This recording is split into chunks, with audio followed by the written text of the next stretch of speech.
Whether you're splitting costs, calculating ratios, or analyzing data, Google Sheets makes division simple. In this tutorial, we'll show you how to divide numbers like a pro. Let's dive into division. Step 1. Open your spreadsheet. Access the Google Sheets document where you need to perform division. Step 2. Enter your numbers. Type the numbers you want to divide into separate cells. Step 3. Use the division formula. Click on the cell where you want the result to appear. Enter the formula equals number 1 / number 2, replace number 1 and number 2 with your cell references.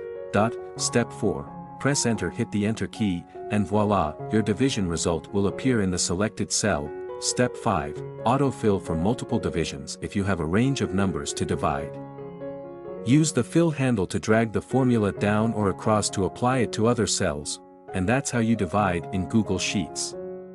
If this tutorial helped you slice through your data, please like and subscribe for more math magic in spreadsheets.